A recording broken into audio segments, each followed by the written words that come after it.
6 months ago, I got a phone call, and the Imaging Alliance, which this is the largest consortium of camera manufacturers in North America, honored me with an award. Every year they give an award to 2 photographers that give back. And so last year I got the award along with my colleague Amy Vitali, who photographs for National Geographic. And I don't know if you follow Amy, but she's amazing. So she photographs baby pandas and baby elephants, so how you compete with that? So anyway, Amy and I were supposed to appear here in New York and say a few words about our work. And I thought, you know, maybe I should find some of the pictures along my career where I've actually made some impact. And I started looking in my archives, and I realized that some of the most important photographs of my entire career are the ones that I didn't make. How are we doing? The boys are nervous. So we'll go without pictures for now. How about that? Many, many years ago, when I was a much younger photographer, I got my first assignment, and I was sent to the Amazon. This is the dream job for any young photographer. And so off I went to this remote village in Brazil, and it's a difficult place to get to. You have to fly to Miami, and then you go to Sao Paulo, and then you transit to Manaus, and then you get in a small airplane, and you go to one of the many frontier cities, and then you get into a little tiny Cessna, and you fly 3 hours into the jungle. You arrive to these villages. And what happens when you go to places like this is that you don't speak the language and you don't really understand the culture, so a lot gets lost in translation. I'm giving a presentation without pictures. Are you loving it? We'll catch up in a minute anyway. I arrived in this village, and my job, I was sent there to make a portrait of the people that live there and to show how their fate was tied to the fate of the river where they live. Because what was happening is there was the project to build a large dam, and this was not an ordinary dam. This was going to be the 3rd largest hydroelectric dam in the world. If you remember back in the 1980s when they built the Three Gorges River Dam in the Ganges, and we all gasped in horror, well, this one was bigger. And they were going to build it in one of the tributaries of the Amazon. So if you picture in your head, you know, the Amazon River floating all the way from Peru across the Amazon and into the Atlantic, it's an enormous river, but it doesn't flow through mountains. It's pretty flat. So in order to really harness the power of water, they had to create this enormous reservoir. So they were going to build a wall, and behind the wall, they were going to flood an area the size of New Orleans. Below the wall, once the dam went into operation, the river was going to go dry. And so you had 40,000 people living along the edges of this river. And if you can imagine how difficult it was for me to get there, well, it's no easier for them. You know, there's no roads, there's no airports. So if you want to travel, you travel by boat. So once the river went dry, how are you making out? Okay, are you picturing all of this in your head? So I was there to show, you know, that there were real people, real families living along this river, and there was going to be real consequences for them. And I arrived, and I was very, very much a rookie photographer. I didn't really know what I was doing, so I was really nervous. And I was really entertaining myself photographing other things, you know. There were amazing stuff that I've never even seen. You know, people kept a lot of pets, so I went from house to house, and some people had monkeys, other people had turtles, lots of parrots, lots of macaws. And you know, you're both touched and horrified at the same time, because they keep these macaws as pets, and some people really love them and carry them and cuddle them, but then they pluck all their feathers, you know, to make these amazing headdresses. And I always found it a little hard to visit places like this, because they have a very different relationship to animals than we do. So they have a lot of dogs, but dogs are not cuddly pets, you know, they're hunting partners. And so they treat them very differently. And so you go to touch a dog and they attack, you know, they bite. So it was very difficult. Are we not winning, really? New hard drive. I want to show some pictures. Anyway, one day, as I was you know, standing there wondering what to photograph next, I saw a group of women coming up from the river. And that's nothing unusual, because these people are incredibly clean. Every morning, the entire village goes down to the river and they all bathe.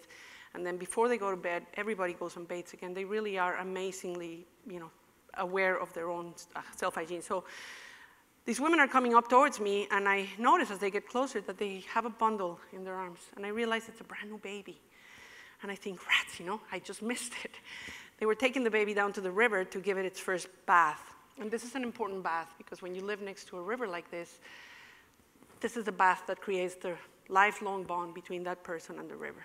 And so I was kicking myself thinking, oh my God, I just missed this very important, life event. And I was starting to plan in my head, okay, tomorrow morning I'm gonna go and find the mother and see if she'd be willing, blah, blah. But when we woke up in the morning, we woke up to the very sad news that the baby hadn't made it through the night. It died, I don't know. And by the time I figured out what was happening, they had already buried the baby. So now I didn't have a burial to photograph either. So I'm standing there, feeling sorry for myself and really wishing that they had sent maybe somebody with a little more experience that could have photographed this better than me. When out of the corner of my eye, I hear this crying, and I turn around and it's the mother of the baby and she's walking towards me.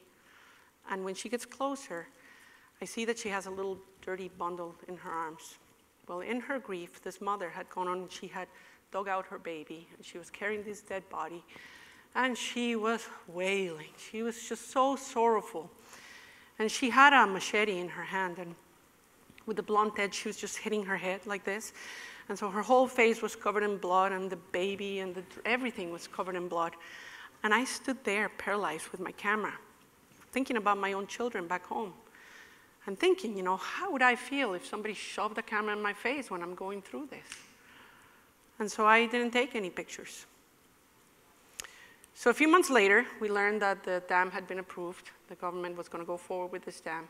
And I thought about that mother, and I thought about what she lost, and then I thought about what her village lost.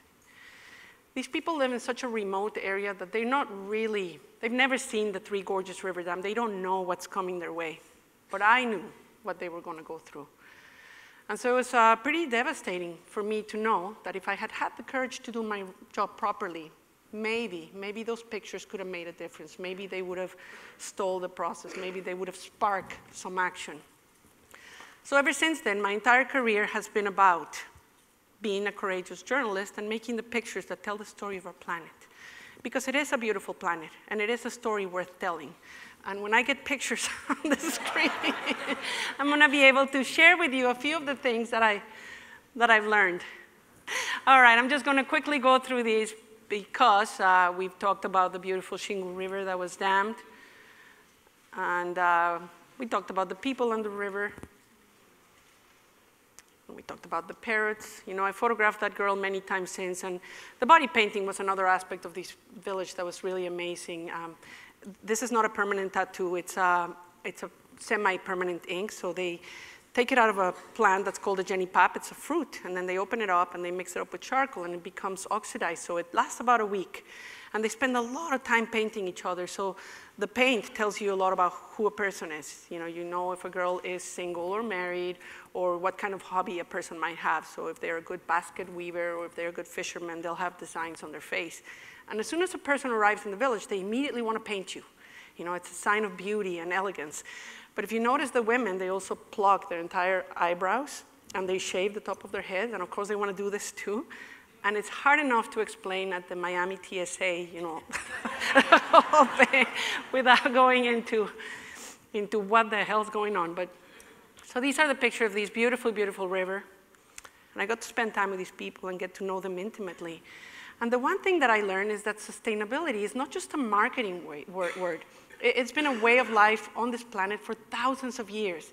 And this is when I started asking myself, what is it that we can learn about these people that we can apply to our everyday lives today to try to solve some of the problems of our planet? And this Lexer dongle is very, very there. I also got to spend a lot of time with the elders. And I recognize, that elders around the world, even in our cities here today, have a lot of traditional knowledge about sacred ecology, about a relationship with nature. And we need to tap into that knowledge while those elders are still alive, because I think that knowledge is going to serve us well as we go into the next 10, 20 years of a very, very challenging, rapidly changing planet.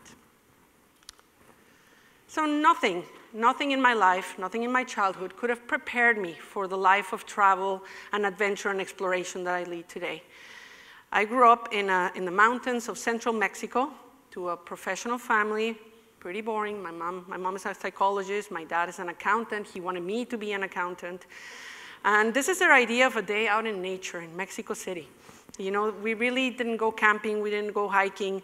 So when people ask me where my love of nature comes from, I think it was sparked in my teenage years. I read a book, some of you might remember, it's called The Population Bomb by Paul Ehrlich.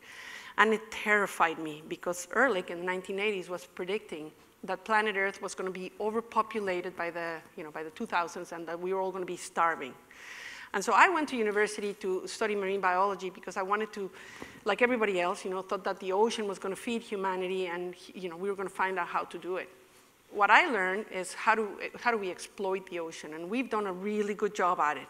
In the last 30 years, we've taken out 90% of the big fish, and when you listen to the conversations around fisheries today, they're figuring out how to sustainably exploit the last 10%, if that makes any sense to you.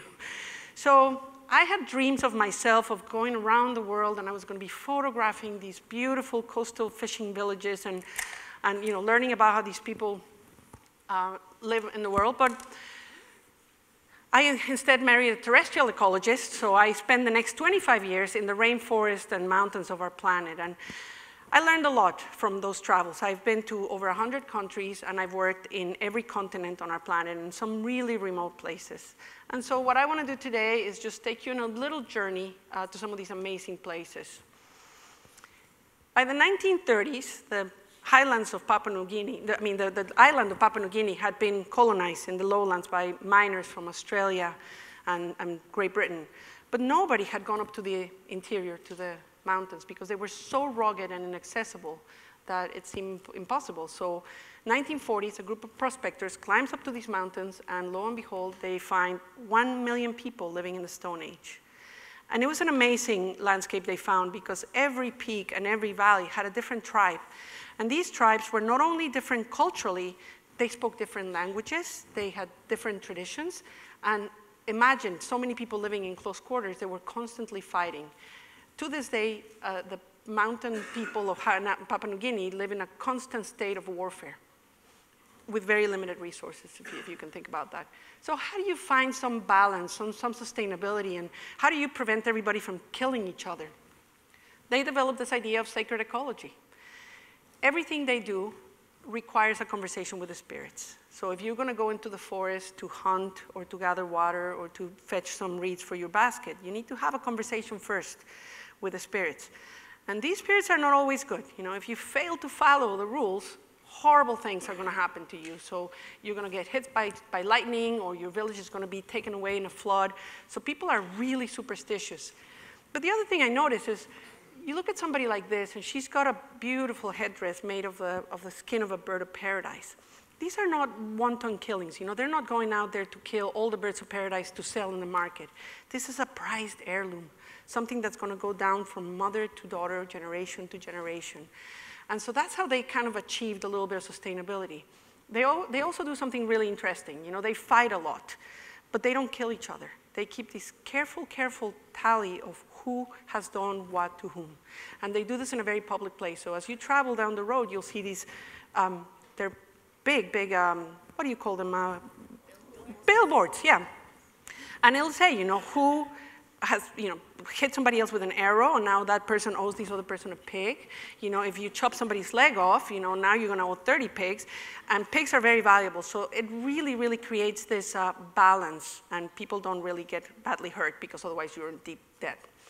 Anyway. It's an interesting thing, because when I visited there 10 years ago, you can still see people walking around the streets dressed like that. So these people have gone from the Stone Age to the Space Age in less than 2 generations. That, to me, is remarkable. And what we can learn from there is remarkable as well. So anyway, this dongle. Stop. When I started my career as a photographer, I guess like many people here, I really dreamed of being out in nature, because I love animals. I just wanted to be in the company of tigers and lions and bears. And I discovered pretty quickly, listening to Roman talk about his national parks and all the work that goes into that it's really difficult, actually. It's a very challenging thing to be a wildlife photographer. So even though I wanted to photograph nature, I realized that animals don't really want to have their picture taken. They're actually very dangerous. So I love making pictures like this. And I still love spending time with animals. My partner, Paul, will tell you, we spend a lot of time staying in nature, and that to me is just more my selfish love of being out there in the wilderness than anything else. But what I really like is to tell the story of people and the intersection of people with nature. And this is where I need to give a shout out to Sony, because I became an artisan in 2008. And this is a little before, climate change became a really scary thing, and we were talking about the environment. And from the beginning, they've embraced my passion for nature and my passion for speaking out for a better planet, and they've been incredibly supportive. And one of the great perks of being a Sony artisan is that they send me a lot of gear.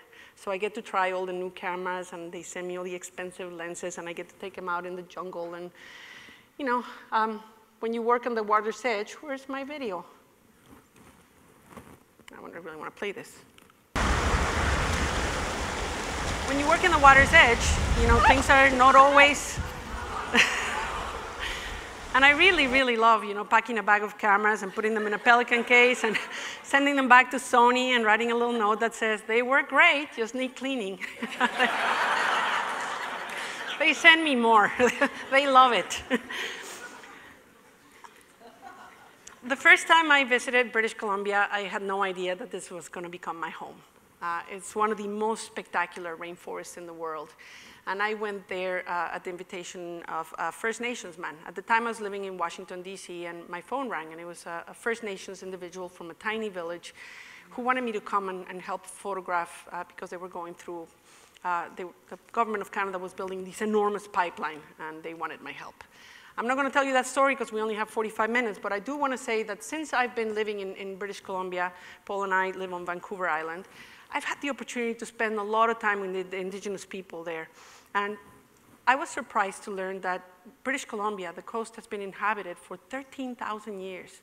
That's 3 times longer than the pyramids of Giza have been upright. That's an amazing amount of knowledge of how to live in a place and in place. British Columbia is not only amazing because of the landscape. When you look underwater, the productivity and the diversity of life is mesmerizing. And one of the true gifts of nature to humanity is the return of the salmon every fall. If you can think about, these pulses of fish returning from the ocean and into the rivers where they're so easy to catch, and they feed hundreds of thousands of people. They support entire economies. And they're not only feeding the people, they also feed a lot of the wildlife. I first encountered this animal hanging out with Paul Nicklin, who did a beautiful story for National Geographic on the Kermode bear. This is a black bear that has white fur. It's not an albino. It has a recessive gene that makes it white. You can find a white mother that may have one cub that's black and another one that's white, or a black mother that is got little 2 babies that are white fur. I call them the Oreo cookie bears. They're fascinating, and there's only about 300 of them, and they're all in the coast of British Columbia. It's in this tiny group of islands in northern BC. The underwater of the Great Bear Rainforest, we call it the Great Bear Sea and the Salish Sea, these 2 large bodies of waters, is also amazing. This is an egg yolk jellyfish. And it is the confluence of the rainforest, the productivity that the rivers bring into the ocean that allows incredible productivity, not just of invertebrates like this. If you go diving, it's like an underwater garden, but also fisheries, really amazing. And these fisheries, of course, support the First Nations. There's 40,000 people living in the coast of BC that have jobs as fishermen. And to me, the true gift of living in British Columbia has been to spend time with people that still live very close to the land, still making a living. I was invited to one of their fishing camps. They don't invite outsiders. When we asked if I could come, actually Paul made the phone call for me because he knew these people. They said, well, we haven't had anybody here in 20 years, but okay, she can come. I spent 3 weeks with this lady, Annetta Robinson, and watching her teach the young girls how to, when the fish comes in, how do you kill the fish, how do you bleed it, how do you slice it, how do you salt it, how do you dry it, how do you store it, because it's going to feed the entire community through the winter months when there's no food. And I also spent a lot of time with people in the rainforest. In British Columbia in particular, we've been fighting against the logging of old-growth forest for a long time. People like Chief Quatsinas, Eddie Moon, who took me down a path on the forest on a hike, and he showed me this giant cedar tree. And he said, I've been visiting this tree since I was a little boy, and if anybody cut that tree, I would have to kill that person. They feel so strongly about these things. And sadly, both Aneta and Chief Quetsinas are both dead. As is this next gentleman, Stephen Lawson, this family we met doing a story about the coastal wolves of British Columbia, and we found them living on an island where they live off the grid. They built their house completely out of objects that they found on the beach, and they raised their 4 children in this home. And on this island, they have a pack of wolves, and they live in perfect harmony with these wolves. And when we first started hanging out with them, I didn't understand the impact they were going to have on my life. Steve showed us a boat that he had been building for 40 years with pieces of driftwood that had come onto the beach. And this boat is a piece of art because every part of it, requires a different type of wood, the hardwoods for the hull and then the softwoods for the plugs. And he had been doing this with the hopes of one day launching this boat out to sea. I want to show you a little video that I did with his family. What I was thinking is just having you sit here where I am and just do a wide angle perspective. Once again, I love this photo. I may give you a copy.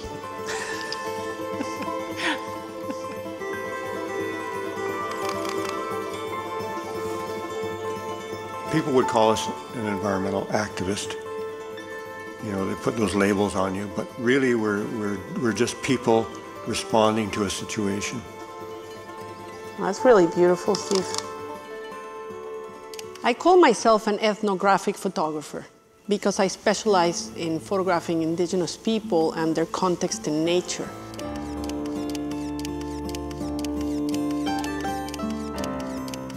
How I define myself in my own mind, of course, is as a conservationist, first and foremost, and photography just happens to be one of the tools that I use. It's an interesting tool because it's one that allows me to have a microphone to express my ideas.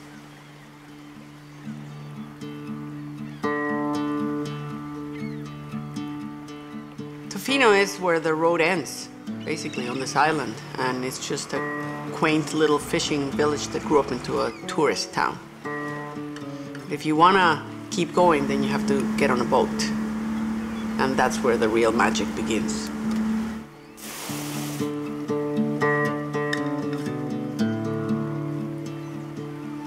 Tofino has been the birthplace of the environmental movement in British Columbia.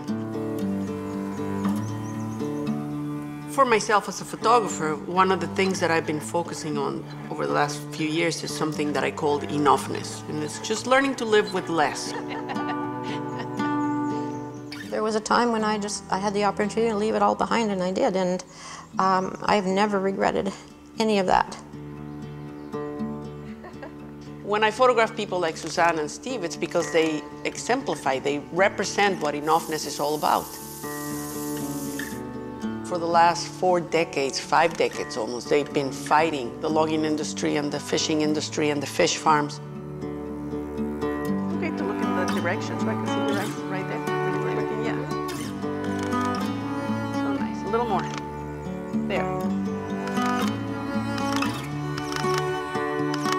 Beautiful. I like it. For a lot of people, the environmental movement has been about the land and the animals, but it really is about people. Especially people that really intersect with nature. That's that point of collision where these two forces come together. 25 years ago, when we were going to jail to try to stop the logging of the old-growth forest here, this place was hell on earth. We actually have come a long way from that point. I don't think you can give up hope. Humanity is capable of great wisdom. When we really look at what's important, we know exactly what it is. Conservation is a puzzle where many pieces have to fit together to make things work. For me, the choice of being a photographer is just to become a piece of the puzzle. And that piece, of course, is the visual communications. In the absence of that, for me, photography means nothing.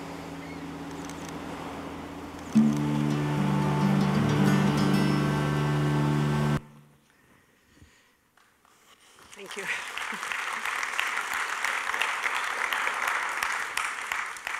when we made that video, I learned that Steve had leukemia, and 6 weeks later he passed on, and we had a wonderful celebration of his life, and I was really touched that they used some of my photographs to exemplify his life, and we're still very good friends with Suzanne, and she's amazing, living out there with the wolves on her own.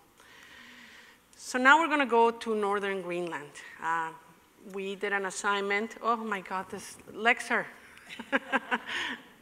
There we go. We did an assignment for National Geographic on a story that was called The Last Ice. Paul was the photographer on assignment for the magazine, and I was there on assignment for Pristine Seas. And the story was about the last place where 20 years from now there's going to be ice in northern Greenland, and there's an ice bridge that forms between northern Greenland and Canada every year, and since 1986 it has not formed. But when we were there, I started reading about this explorer, Knud Rasmussen. He was the son of a Greenlandic woman and a Danish man, and he had been born in Greenland. And he became the father of what's known as Eskimology. So Knud spent months, years really, traveling by dog sled to some really remote communities, collecting stories and collecting language and slang and collecting artifacts. And he once said that an explorer, all you're trying to do is to find a place where if you look 360 degrees around you, you find nothing but uncertainty. And he called that place the ultimate Thule, the last unknown, this place. And so we spent 3 weeks traveling by dog sled, and the part that I really liked was the dogs. You know, these huskies are amazing. And the livelihood of the village, the livelihood of the Inuit depends on the dogs. So I was amazed to hear that on that year, 1986, which was the last year that the ice bridge formed, a team of Inuit hunters from Canada had crossed the ice bridge to Greenland, and they had arrived to Kanak, to the northernmost human settlement in the Arctic, just in time, because they had experienced a huge epidemic of canine distemper, and 90% of their dogs had died. And so the dogs that came from Canada stayed there, and they are the seed that all the dogs that we see there today come from. So they saved a lifestyle that was very much in danger of disappearing. So I never traveled by dog sled before. You know, I'm from Mexico. It took me a while to get the idea of the cold. And I'm really lucky because Paul grew up in Baffin Island in an Inuit community, so he's taught me a lot about surviving in the cold. But when we did this trip, we traveled in dog sleds like this. And they assigned a different musher and a different sled to each member of the expedition. We were there with a big crew from National Geographic. So I watched my musher, you know, and he put my pelican cases and then my sleeping bag and my clothes and all our food, and this pile kept getting bigger and bigger on the sled. And I was thinking, you know, where do I sit? You know, where do you go? How do you hold on? And then this guy, you know, he didn't speak any English, but he turned to me and he said, sit. And I thought, is he talking to me or to the dogs? But this is what happens when you first start going on the sled. So I'm trying to hold on to the camera with one hand and to the sled with the other, and my glove goes flying, you know, and I'm like, hey, can we go back? And he's like, no. And I thought, okay, if I fall off, you know, I know what the answer is going to be. So, holding on for dear life, oh my God. But I tell you what, traveling by dog sled in the Arctic, it's like traveling on a magic carpet. You know, you're floating above the sea ice on this highway that the Inuit people use to get to the edge of the sea where they go hunting. And you just see the landscape go by. It's truly mesmerizing. Highly recommended. And the dogs, you know, it's difficult for us as Westerners to imagine a dog that has to obey a whip. And it took me a while to understand that, you know, they're not really hitting the dogs. They're just talking to them with the sound of the whip. You know, it cracks really close to their ears and it makes them obey. Because a dog sled is nothing but a pack. And they obey an alpha dog. But ultimately, the real alpha is the musher. They have to obey him. And the life of the entire team, the life of the dogs, depends on that obedience. And things are changing really quickly. You know, when Rasmussen was there, they found it difficult to travel through the sea ice because there was so much ice. One of our dog teams fell through thin ice. And these dogs are tethered to the dog sled, and the dog sled is loaded with hundreds of pounds of gear, and as it's sinking, it's pulling the dogs underwater. So it took our entire team to really come together to pull these dogs out, and luckily we only lost one of the dogs, but When I think about climate change for us here and how the discourse, the people that say, oh, it's not real, it's not our fault, we can talk about it in those theoretical terms. But for people like this, it's happening already every day. It's really happening underneath their boots. And people think that going on a National Geographic expedition is really glamorous. I always hear, oh, I want your job, it's so fun. We actually slept in tents like this and on a little, thin rest mattress and your sleeping bag. And this is our media tent. And we had to share between all of us, and you're literally on the ice. And we had a heater, a kerosene heater. And every time we turned it on for heat, the sea ice started melting, this big puddle of water. And all I kept thinking is, like, there's 1,000 feet of water right below us. It was a pretty incredible experience. And the menu was not that much better either. You learn that if you eat what the Inuit eat, it's whale meat or it's walrus meat. This is what they hunt. It's like eating, like swallowing a furnace. It heats you from inside out. So the first European explorers that came to the Arctic turned their noses on this menu. And they didn't realize, that maybe the Inuit knew something they didn't. Because this type of meat actually has a lot of vitamin C.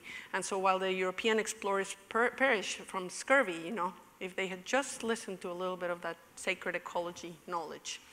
So I love knowing that somewhere out there on the sea ice in northern Greenland, somebody like Christiansen is out there enjoying the first flurries of snow as we speak. Now we're going to go to another island, but much more tropical.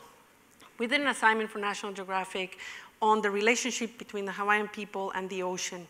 And this was, it could have been very much a surfing story, which is, what would have been the easy path. Paul really wanted to do something that was very intimate and that really put us in the water with the people. And so we arrived in Waikiki, not knowing where to go, where the real Hawaiians are. And we spent 2 weeks, walking up and down Waikiki, and all you find really is Japanese tourists. So eventually we asked the concierge, where do we go to find the real Hawaiians? And he said, well, you need to go to the west coast of Oahu. And don't go, because they hate white people, and they're going to beat you up, and they're going to steal your stuff. And, we're Canadians now, and we're like, okay, that doesn't sound very good. So we sat in our hotel for another 2 days wondering, should we go, should we not go? And Paul finally said, you know what? National Geographic pays for pictures, not for excuses. So we bought a whole bunch of beer, and we made our way to the West Coast, and it worked. We found the real Hawaiians, and they loved it. And we arrived with these cases of beer, and we didn't even bring cameras the first 3 weeks. We just wanted to tell the story. In the 1800s, Queen Liliuokalani was the last of the monarchs of the Kamehameha dynasty. And she was exiled by American businessmen that had sugar plantations in Hawaii, and they dethroned her to have more control over their business interests. Pretty soon after, Hawaii became the 50th American state, and immediately we imposed a real estate tax on the Hawaiians who couldn't afford it.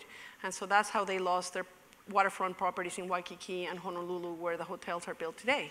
And the government moved them to the West Coast into a very marginalized community known as Makaha. It's called Makaha, and people live there. They have the entire gamut of socioeconomic problems that you can imagine, from drug abuse to domestic violence to alcohol, you name it. It's all happening there. But they're recovering their culture because they're remembering who they are as Hawaiians. We wanted to photograph this from the perspective of the ocean, and it's a really spectacular place. I don't know if you've ever seen photographs from the north coast of Oahu, where they have the famous pipeline, these enormous waves that professional surfers go and surf. Well, they can be pretty monstrous and pretty intimidating, so it's easy to drown. We asked the Hawaiians, how do we do it? These people are not afraid of the water. They live in harmony with the ocean, and so they said, if you can hold your breath for 1 minute, you can go to the bottom of the wave where there's less energy, and if you look up, you'll see 1 wave and 2 sets of waves and 3 sets, as many as 4, go right over your head, and you can look for your window, and you can, come out when it's okay to come out. And so that's what we did, and we spent a lot of time in the water with them and learned that a lot of people think about surfing as a competition sport, but for Hawaiians, it's an art form, and it's the sports of kings. They've been doing it for thousands of years. And people like this, these are Alea and Naomi Apu, and they are from a family of 8 children, and they work in the bank, and they're teachers, and they have children in high school. But every day after work or school, they go to the beach, and they go surfing. These two sisters are actually tandem surfers. We learned that in Hawaii, when a child is born, the parents will take the umbilical cord and they'll bury it in the surf. And when somebody dies, they take their ashes and the entire village just paddles out to the ocean and they return the ashes back to the sea and they close the circle. We learned so much from hanging out with these people. We spent 6 months there, and by the time we were done, they said to Paul and I, you know, when you guys die, we're gonna bury you here in Makaha. Okay. But one of my favorite stories of this whole assignment was this, because by the 1970s, nobody remembered how to do what they call a wayfind navigation, which is using only the stars and the wind and the currents to navigate, or the ancient art of cacao, this traditional tattooing. This gentleman in the back, his name is Keoni Nunez, and we met him, and in the beginning he was pretty suspicious. He didn't really want to talk to us about what he did, but when he learned what we were trying to do with our story, he invited us to his studio, and Paul said to me, wouldn't it be cool to get a tattoo? You know, maybe this is when. And then you learn that it is the master of cacao that decides what your tattoo is going to be. So he'll sit you down and he'll talk to you about your lineage and your, you know, ancestry, and then he'll decide. And if you look at the gentleman on the right-hand side, you know, he has a tattoo running down his face. So we thought, okay, maybe not. I was just thinking about a mermaid here. But it's pretty extraordinary. And Keoni said that when he's tapping on somebody's skin, they use this little tool. It's like a tap, tap, tap, tap, tap, tap. He said, I'm hearing my ancestors speaking to me from thousands of years ago, and it's really comforting. And he also said that when he was growing up, he thought he was rich. He thought he had everything. He said, you know, I grew up in one of the most beautiful beaches in the world, surrounded by my ohana and surfing every day with my friends and speaking my language, and I thought I had everything. And it was not until surfers started coming from California that they said, oh my God, you live in a shack in a hut. He never even realized that he was poor. Got me thinking, you know, maybe it is how we label poverty and wealth that's causing so many of our problems. And I started thinking about the idea of being happy with just enough. You know, this idea of enoughness, because it's not something that anybody tells you to do. It's a personal metric, something that you decide when you've had enough. Are you filling your life with stuff, or are you filling it with meaningful work and culture and faith and friendship and family and language? These are the things that should make us happy. And I think if we all turn to that personal metric, we're going to have a much more sustainable planet. So in my travels, I've come to understand that Paul Ehrlich was only halfway right. You know, we do have an overpopulated planet, but our problem was not starvation. You know, we all became super consumers. Our problem is consumerism. And so if we can take a page from the note of these stories and think, you know, that if you follow traditional knowledge, sacred ecology says, take only what you need and use everything we take. We've been doing it on this planet for thousands of years, and it's really not that difficult. So what happened in British Columbia with the pipeline I was telling you about? It took us 6 years of battling against the government with our photographs and our stories. Paul did a beautiful story in National Geographic. I did a story with a team of photographers on the pipeline. And 6 years later, we got a brand new prime minister. The first thing he did is ban pipelines from the northern coast. And so these battles can be won. And what happened in the Amazon with the big dam? It was built, it went into operation in 2016, but soon after that, it came to light that the president of Brazil, Dilma Rousseff, have, you know, come to this dam in a horrible flurry of corruption and scandal. And so the 60 additional dams that had been planned for the Amazon were canceled. And so to me, that just means we can't really lose hope. And people always ask me, you know, how do we fix it? And for me, it's a personal matter of choice, you know, the things that I choose for myself every day. It's been really hard, but we're trying not to eat red meat because now we know that red meat is one of the main drivers for climate change, so we really have limited what we consume that way. We do an audit of the plastics in our household every day, and it's been hard, you know, to try to walk around with a cup of coffee with no plastic lid, but you know, we were doing it 30 years ago, and we can learn how to do it again. When we go diving, we see this all the time, you know, plastic bags, straws, lighters, flip-flops, everything's floating in the ocean. And it really comes down to a personal choice of saying, no, thank you, I don't need a plastic bag. You know, it's as simple as that. And it's cumulative. The more we all do it, the better it's going to get. So for Paul and for myself, you know, we're planning on spending our last remaining years as professional photographers trying to do something for our oceans. It's the last frontier. It's a place that's difficult to photograph. It's a place that's expensive to get to, and we've been really blessed and lucky that we have National Geographic that lends us their pages to communicate with millions of people. So we started a nonprofit organization. And I think we're both surprised at the amount of work it takes to do nonprofit work, fundraising and speaking. And so we fund a large part of our nonprofit through our own work. We just opened a gallery here in Soho, the Paul Nicklin Gallery, and we're selling our photography there, and a large proceed of the sales goes back to funding our nonprofit work so that we can keep telling these stories. And I want to close my presentation by showing you a little video of what Sea Legacy does. In essence, we are donating our photography to conservation organizations that are doing policy work. I don't know if you're aware that this week here in New York, the United Nations is meeting on the Ocean Summit to decide what the future of our oceans is going to be. And I know a lot of people are discouraged by the fact that our government has announced that we're leaving the Paris Agreement. But guess what? The good news is there's 194 other countries that are going ahead. And I think a lot of us individually are going to continue going ahead to fulfill our promise to the next generation that we're going to get our climate under control. And I hope you will too. So let me share this little video with you. And then hopefully we have time for a few questions and answers.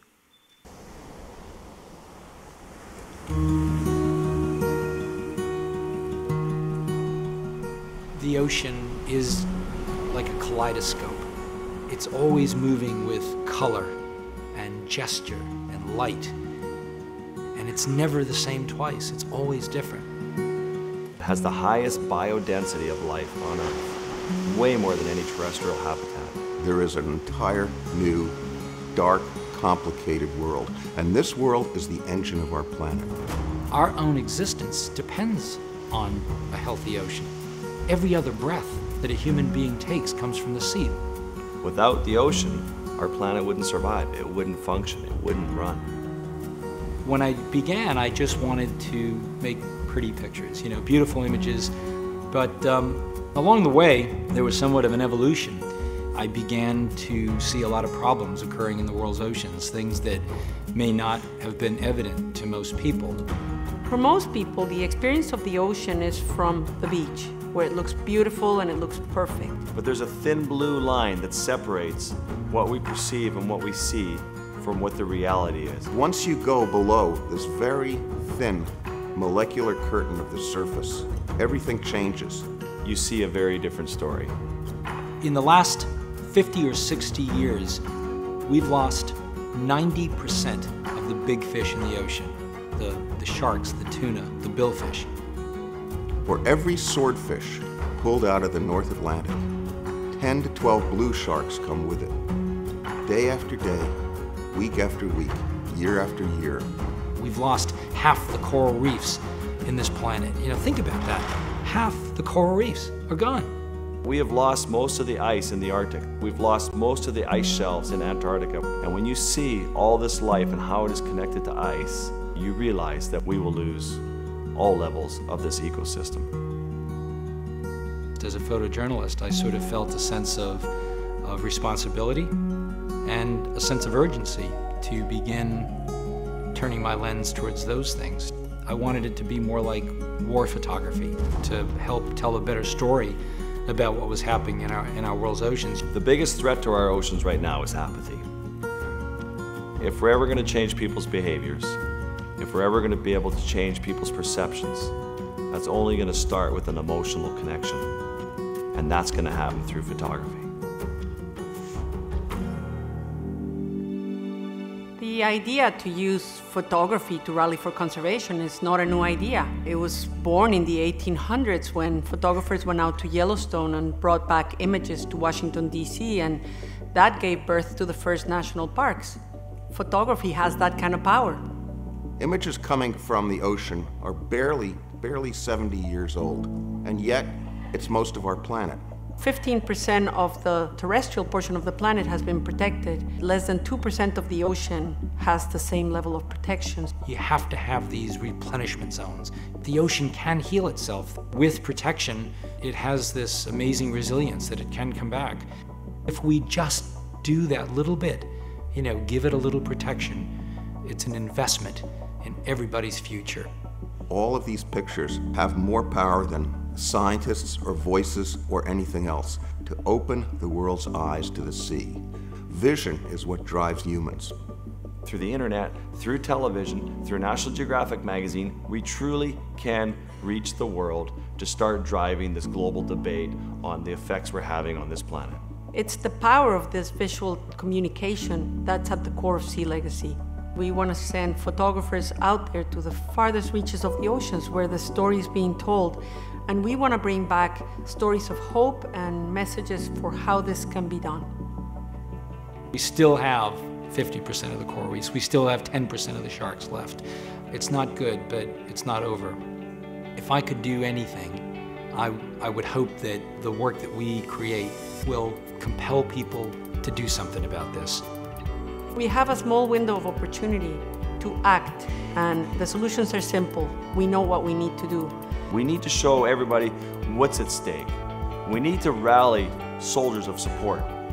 We just need the visual assets to do it. The hope is that our images, that the storytelling can help ignite. To convince the unconvinced. It's the first step in the process of change.